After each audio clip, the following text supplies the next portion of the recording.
draft.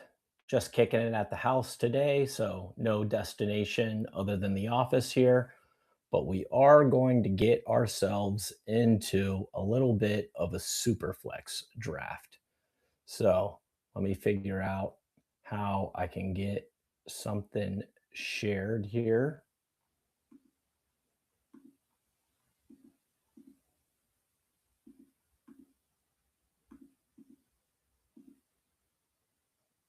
All right. Superflex draft with the number 2 pick overall. It seems to me that in specific formats, you tend to get the same pick over and over. For whatever reason, in Superflex, both like the pre NFL draft contest, the field general that I did max out, I feel like I got the number 2 pick over and over. And when it wasn't number 2, it was 11. It was just kind of a similar pick, one away from the turn in both cases. This is, give me Josh Allen every time in a super flex league. Just he should be 101. Sorry, guys, that are big into taking the running backs early. I guess, value over replacement. They feel like they can still get two decent starters coming back on the 2-3 turn, but I am just going to take Josh Allen when I have 101 and when he falls to me at 102. And if there's a weird two guys in a row that want to go Gibbs Bijan, I'll happily take him at 103. Okay, let's see. Pretty standard through the first four. Those four guys go. Josh Allen's always taken by the third pick, so I can't say that those four guys go in any order. Lamar pretty much goes three or four every time. Somebody's usually taking one of those two running backs, but I don't know. I have seen Lamar go second overall a ton. Um, this guy who aced there at 8, I'm not interested. I'm not. One of the things that I think people tend to forget on Underdog is that when you're playing Superflex, you only start 2 wide receivers. And that makes a big difference compared to the ADP in their other tournaments, where obviously wide receivers go really high, maybe not as much this year, where everybody's like, boomer running backs. But yeah, what I've noticed in previous seasons is that because the wide receiver ADP would be pushed up in their other contests like Best Ball Mania and the Eliminator, um, those drafters hop into these super flex rooms and they kind of have like 3 wide receiver brain on still. So I think there's a lot of value in kind of punting wide receiver and getting to that last in these super flex form. I like James Cook here. I'll take him top of the board. Ooh, that's kind of just locking up that backfield, which I do have a tendency to do more than I need to. Um, I will take.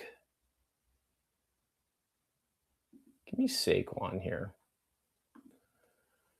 Oh no! Oh no! James Cook got taken. That's horrible. Okay, that's all right. We liked him, and we'll probably still be able to get Saquon here if we don't want to grab our second quarterback, which I do. I do want to get Jordan Love. I really like Jordan Love. He can rush, he can throw the deep ball, and he's got Christian Watson coming into the season healthy. I think that guy could be a freak, like one of those absolute freakazoids. Um, and then I won the Pomeranian in 2023 thanks to Jordan Love, but most importantly, stacking him with Jaden Reed. I think Jaden Reed could go ballistic this season, and specifically in this format where the wide receiver values should be depressed a bit. I absolutely plan on getting one, both of those guys. Obviously, I'm going to need to catch up a bit at wide receiver. I'll likely take a running back as my next pick. And good thing there are plenty of them. Go ahead and get the queue staged up here. So, for those that don't already do this, I think probably one of the best, like just very simple tips I can give you when it comes to drafting is however many picks away you are, add one more than that to your queue. Um, so like what right now, how far away are we? 9 picks away. Okay, so cool. We build out a 10-player queue. I'm gonna go and grab all the running backs I feel great about. Also gonna grab the 2 stud wide receivers there that I feel great about. Um, then I'm also gonna put in the second tier of running backs. So what does this get me to 10? We're 7 picks away. Heck, we got enough picks to get both of these guys coming up here for us. I think No would be next over Pickens for me. I just believe that he's the one versus you got another guy to feed. Little surprised to see Nico behind Pickens. I think people are probably worried that the Texans defense is just so great. They're like not going to throw the ball at all.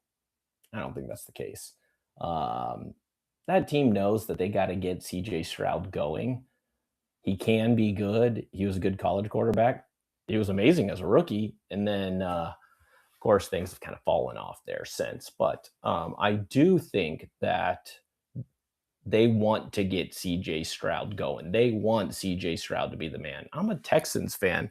I mean, heck, I had some Texas memorabilia around here somewhere, but like, hey, Clyde Drexler, stepmom bumped into him at a Jamba Juice. Signed picture from it. Way to capitalize. Oh, here we are. We're gonna grab Brees, baby. Go ahead and a little divisional stack with the running backs. I feel good about that. I'll probably go ahead and pop my next running back here. Yep, give me ETN, baby. So I saw a recent report that he is expected to be the focal point of the offense. I didn't need that report to tell me that. I could have told you that based upon the contract they gave that guy. And in a Kellen Moore offense, he's going to run the most plays in the NFL, like the most. So give me a all-purpose running back who's freshly, highly paid in an improving offense with an offensive coordinator that we know likes to run a scheme that is conducive for fantasy points. And I believe that Travis Achan, ETN, whatever you want to call him, he's going to have a hell of a season.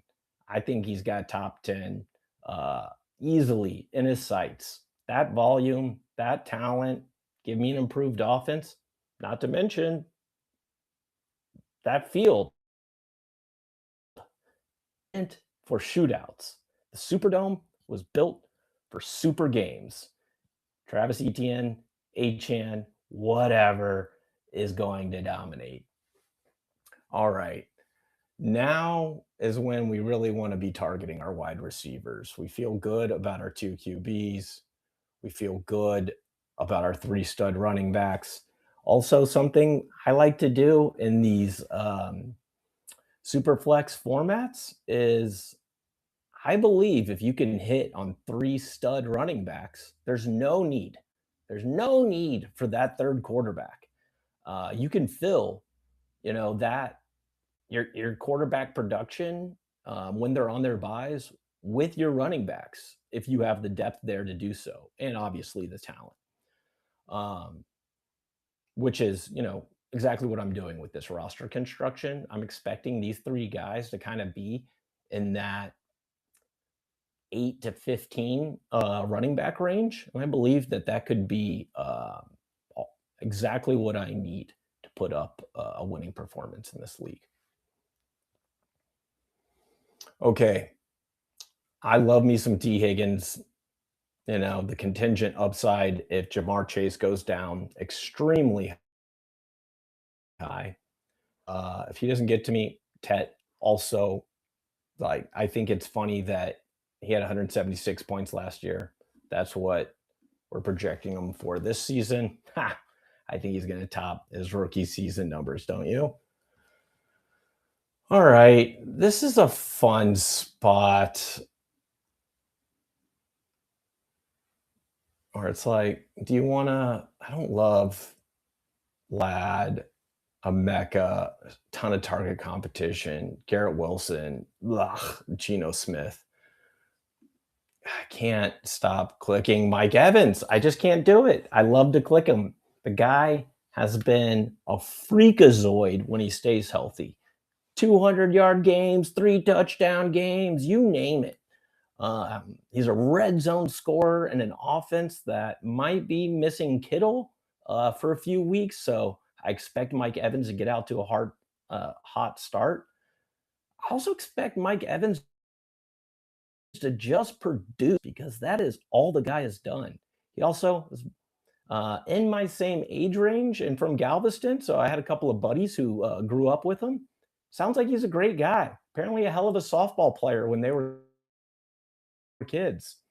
Um, but either way, always had a soft spot in my heart for Mike Evans. And similar to Josh Allen, he's just one of those guys that, like, Mr. Consistent, but we still underdraft him every season. I guess we get a little tired of like the consistent high level production. Happy to take him. Also seems really easy to stack him in non-Superflex leagues. I mean, heck, had I popped Brock Purdy instead of James Cook earlier, probably would have been happy to get Mike Evans exactly where I did. But either way, feeling pretty good about this team. Decent, by disbursement, couple of week 8s and week 7s there. Go ahead and stack DJ Moore if we get the chance to here. Oh, excuse me. I'll take Christian Watson over him and then hope that I can get back to him. And then, I mean, if they force me to take Devontae Adams, I will not hate doing so. This was pretty crazy to see him go at 92. Okay, boom. I guess we're taking more. They made that decision easy on me.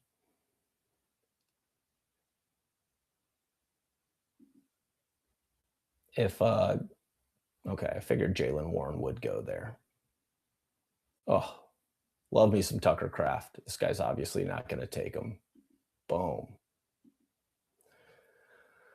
Okay, y'all, feeling pretty good about the team through the 9th round. I feel like we got 2 very strong quarterbacks that we can depend on hitting our super flexes and, of course, putting up probably QB1 numbers in the league.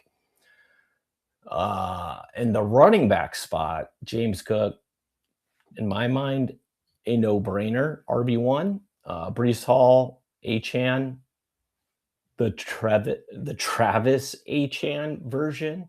I guess if we say Travis Achane Jr., that junior is really going to give it away because Devon Achane has no junior on his name. So, yeah. And then at wide receiver here, we got 2 guys that all they do is get into the end zone, along with another guy that, like, people seem to be really down on DJ Moore. Like, what's his target competition? Zilch.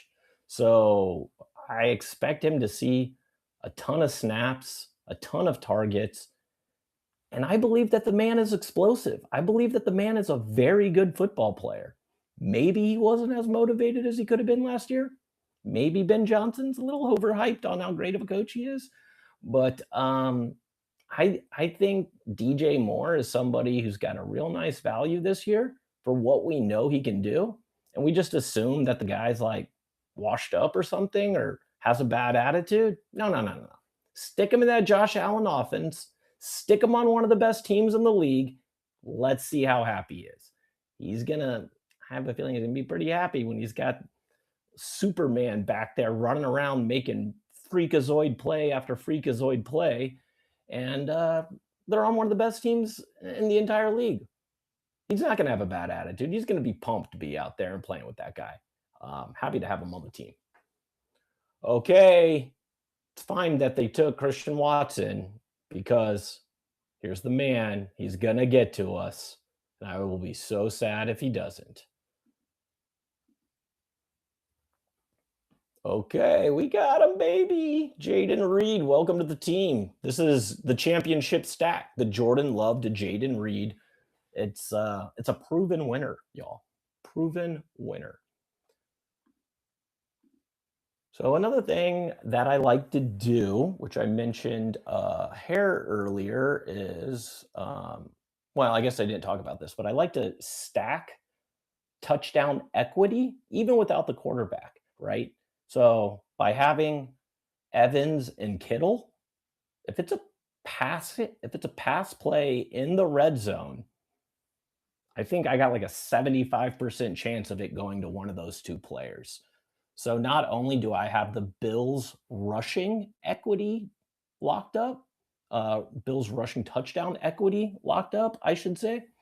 I mean, heck, I also got their yards pretty much with James Cook and Josh Allen. But I also have the passing touchdown equity of the 49ers. I believe that they went out and got Mike Evans for a reason. He's going to draw some defensive attention. Boom, we'll give it to Kittle, who's a proven touchdown scorer year in and year out in the red zone. So feel great about these two tight ends. I guess there's a little concern with both, but man, just as talented as they get in the league, those two guys. Okay, probably need to think about building out our running back depth a bit. These two guys are just plotters. Like, I'm really scared to click them both.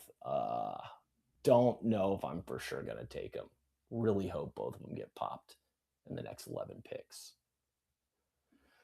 Kincaid's probably the easy pick if he gets to me. I do like Romeo Dubs a little bit. I do like Woody Marks. There was a nice report out on him recently.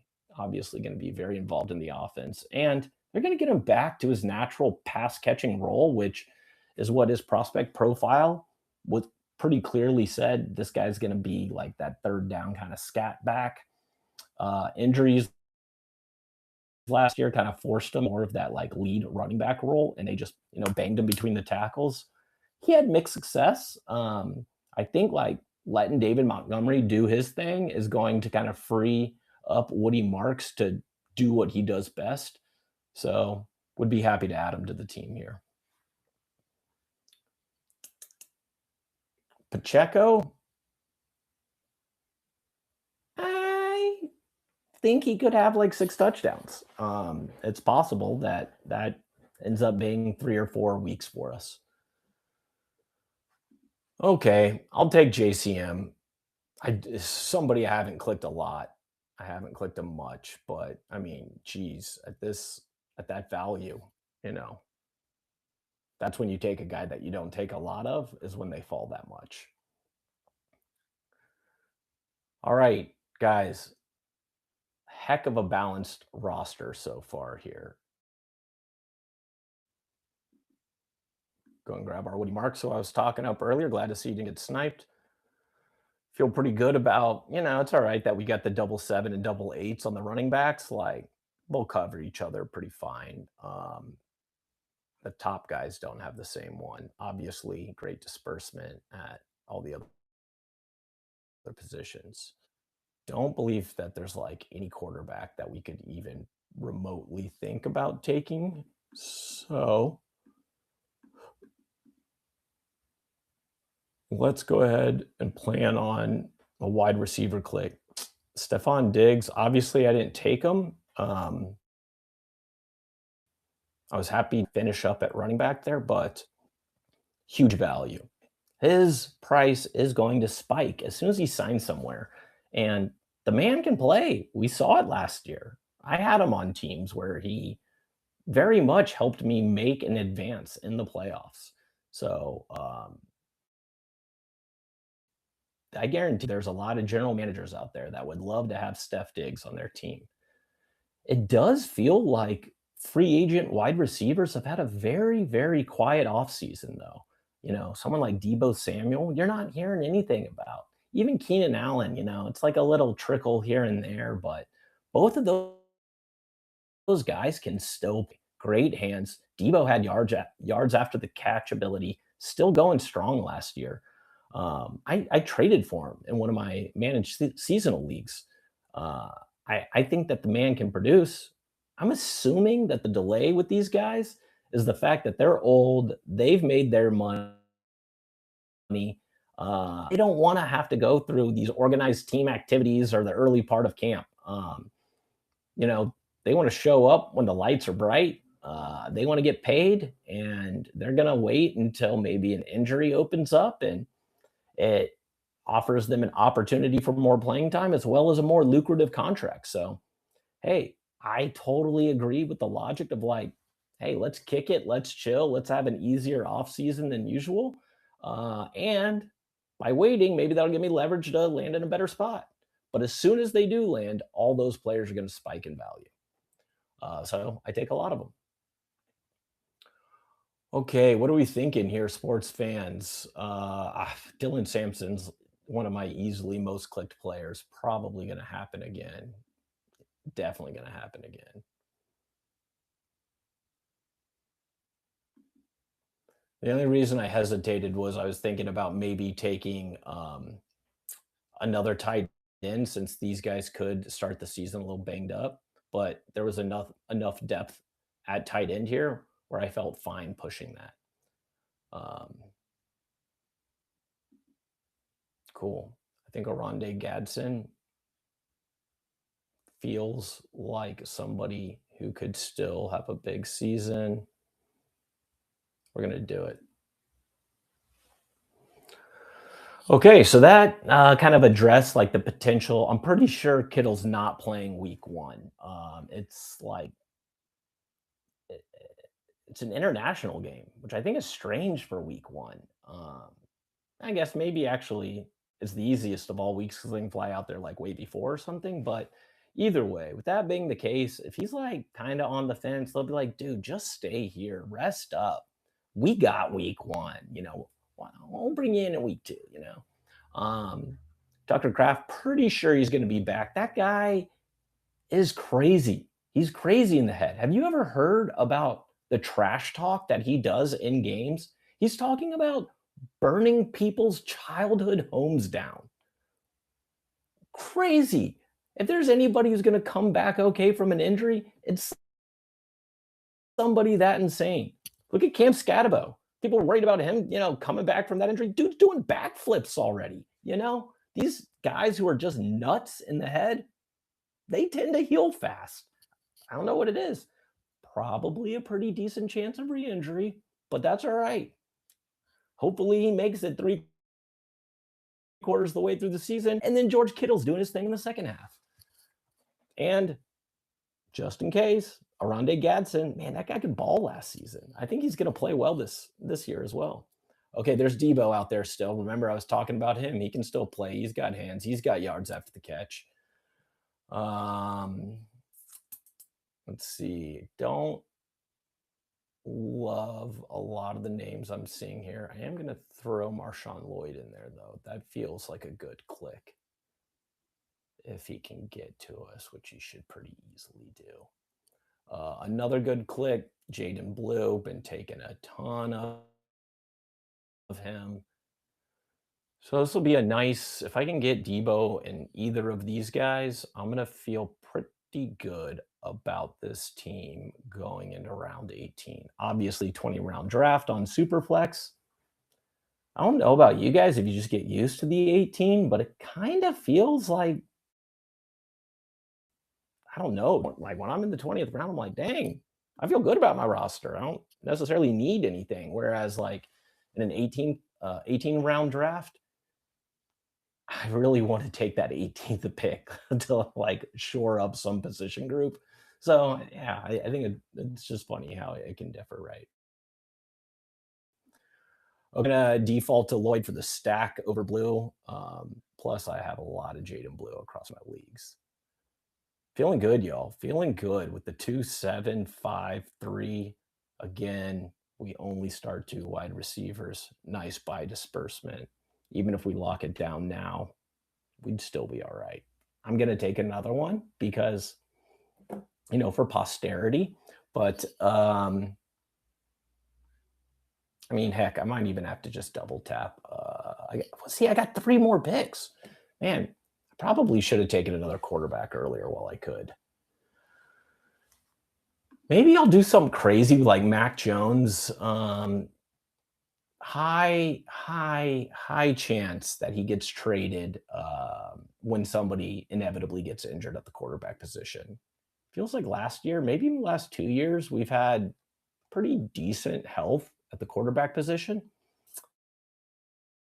Um, as many of you would know, when things tend to be one way in the NFL, they quickly revert. Or I guess I'll use the everybody's favorite word in fantasy football. They regress. They regress back to the mean. Um, and yeah, given the state of health at running back, quarterback, I think we could see quite a few more injuries to those two positions.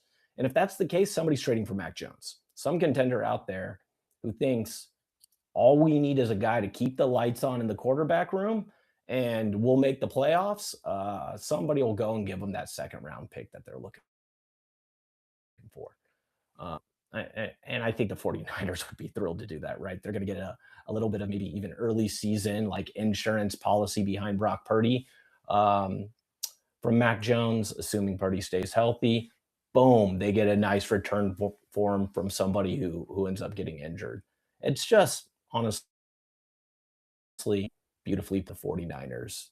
Uh, they Shanahan might be an asshole, but the guy's a pretty good coach. I'm sure Bill Belichick's an asshole. And he used to be a good coach. He obviously isn't anymore. It's been a while. But I think there's something to be said. People who are assholes being good coaches. Maybe that's why Ben Johnson isn't so hot. A little worried about people liking him too much.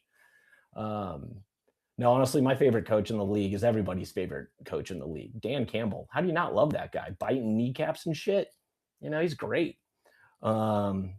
He's a player's coach. Literally, he's a player's coach. I like the guy a lot. Okay, we're gonna just take Mac Jones for like the unnecessary depth that might not ever get used. And we're going to go ahead and add a little depth at wide receiver. 8 would be fine. 8 is going to be fine. Give me some Darnell Mooney. Another guy who has produced for me well historically at value. And pretty sure Malik Neighbors not going to start the season 100%. If he's out there, I don't think he's going to see the his normal snap allotment, and I don't think he's going to be out there. So give me some Darnell Mooney, dude. They just paid him. Guy has had some big seasons in the past. He can get downfield. Jackson Dart, Cam, so everybody's going to be worried about them rushing, and I think that deep ball is going to be there. So give me some Darnell Mooney. Now, let's see. With our last and final pick, I'm going to, excuse me, not Tyreek. Don't know what's going on there. Don't feel comfortable about that click. I do like going guys that can get deep. Ooh, actually, Keon Coleman, if you can get to us. Skylar Bell out there too. I just don't ever feel good about that click. Josh Allen's going to spread the ball around. DJ Moore is no scrub. Keon Coleman was a first rounder back in the day for a reason. Like the requisite athleticism is there. If he can kind of turn it on and get going, Skylar Bell's not seeing the field. So there's much safer clicks in these last rounds. Um, that being said, if all my guys get popped off here, we consider Skylar Bell. Christian Kirk and Torrey Horton feel like two of the safer clicks to me in these later rounds. Like we know the slot demon is going to do his thing in that Shanahan offense, tend to get the ball out pretty quick. Brock Purdy insanely at it. I can see the slot demon just kind of like eating up some yards after the catch on these quick hitters across the middle until he gets injured inevitably in like week 6.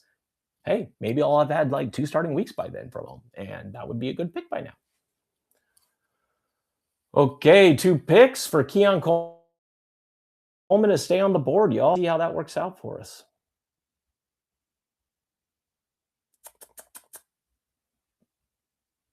Sir Nazi. Thank you for the quick click. I will do the same. And ladies and gentlemen, that's a wrap on our team. Really appreciate you all joining. Hopefully, I'm going to bring you a lot more of these from a lot more unique and interesting destinations than just my office, but wanted to bang one of these out. Going to start doing it more consistently. We'll tune in from the office as well as from different destinations.